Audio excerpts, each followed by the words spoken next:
അസ്സലാമു അലൈക്കും വറഹ്മത്തുള്ളാഹി തആല വബറകാതുഹു. സൂറത്തുൽ അൻആം പതിവാക്കിയാൽ ലഭിക്കുന്ന 3 രഹസ്യ നേട്ടങ്ങളെക്കുറിച്ചാണ് ഇന്നത്തെ വീഡിയോയിലൂടെ നിങ്ങളെ ഓർമ്മപ്പെടുത്തുന്നത്. വീഡിയോ പൂർണ്ണമായും കാണുക, മനസ്സിലാക്കുക, വീഡിയോക്ക് ഒരു ലൈക്ക് ചെയ്യുക. പ്രിയപ്പെട്ടവരിലേക്കൊക്കെ ഈ അറിവിനെ നിങ്ങൾ ഷെയർ ചെയ്തു കൊടുക്കുക. വിശുദ്ധ ഖുർആനിലെ 6-ാമത്തെ സൂറത്താണ് സൂറത്തുൽ അൻആം. 165 ആയത്തുകൾ ഉൾക്കൊള്ളുന്ന സൂറത്ത്. സൂറത്തിന്റെ ശ്രേഷ്ഠതകൾ പറയാം. നിരവധി മലക്കുകളുടെ അകമ്പടിയോടെ ഇറക്കപ്പെട്ട സൂറത്താണ് സൂറത്തുൽ അൻആം. വിവാഹാന്വേഷണം നടത്തുന്ന ആളുകൾ, വീട് നിർമ്മാണം ആരംഭിക്കുന്ന ആളുകൾ, വാഹനം വാങ്ങാൻ വേണ്ടി ഉദ്ദേശിക്കുന്ന ആളുകൾ സൂറത്തുൽ അൻആം ഓതി തുടക്കം കുറിച്ചാൽ പിന്നീട് അതിൽ ഒരു പ്രയാസവും അനുഭവിക്കാതെ കാര്യങ്ങളെല്ലാം മുന്നോട്ട് കൊണ്ടുപോകാൻ കഴിയും. ഒരു ഖേദവും അതിൻ്റെ പേരിൽ നമുക്ക് ഉണ്ടാവുകയില്ല.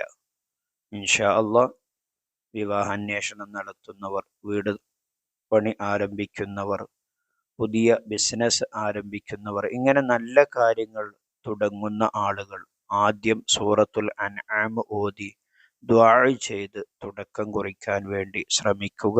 അല്ലാഹു തആല തൗഫീഖ് നൽകട്ടെ. അടുത്ത ഗുണം പറയാം.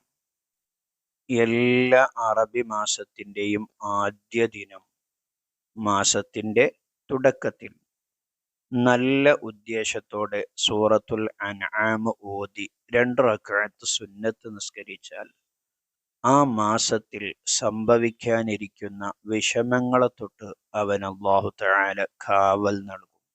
അപ്പോൾ ഈ കാര്യം നാം എല്ലാ മാസത്തിൻ്റെ തുടക്കത്തിലും ചെയ്യാൻ വേണ്ടി ശ്രമിക്കുക ഇൻഷാ അല്ലാഹ്. രാവിലെയും വൈകുന്നേരവും സൂറത്തുൽ അൻആമിലെ ആദ്യ ആയത്ത്, സ്ക്രീനിൽ കാണുന്ന ആ ആയത്ത്, ബിസ്മില്ലാഹിർ റഹ്മാനിർ റഹീം, അൽഹംദുലില്ലാഹില്ലദീ ഖലഖസ് സമാവാതി വൽ അർള വജഅലൽ ളുലുമാതി വന്നൂർ സുമ്മല്ലദീന കഫറൂ ബിറബ്ബിഹിം യഅദിലൂൻ. ഈ ആയത്ത് രാവിലെയും വൈകുന്നേരവും 2 കൈകളിൽ ഊതി മുഖം തടവിയാൽ എല്ലാ വേദനകളിൽ നിന്നും അവനിക്ക് മോചനം ലഭിക്കും. കൂടാതെ രോഗിയായി കിടക്കുന്ന ഒരാളുടെ മേൽ അൻആം പാരായണം ചെയ്താൽ രോഗശമനത്തിനിക്ക് നല്ലതാണ്. അപ്പോൾ രോഗിക്ക് സൂറത്തുൽ അൻആം ഓതി മന്ത്രിച്ചു കൊടുത്താൽ അവൻ്റെ രോഗത്തിനിക്ക് ശമനം ലഭിക്കും. ഈ അറിവുകളൊക്കെ നിങ്ങളുടെ പ്രിയപ്പെട്ടവരിലേക്കും ഷെയർ ചെയ്യണമെന്ന് ഓർമ്മപ്പെടുത്തി മറ്റൊരു വീഡിയോയിൽ മറ്റൊരു വിഷയവുമായി നമുക്ക് വീണ്ടും കാണാം. സ്നേഹത്തോടെ അസ്സലാമു അലൈക്കും വറഹ്മത്തുള്ളാഹി.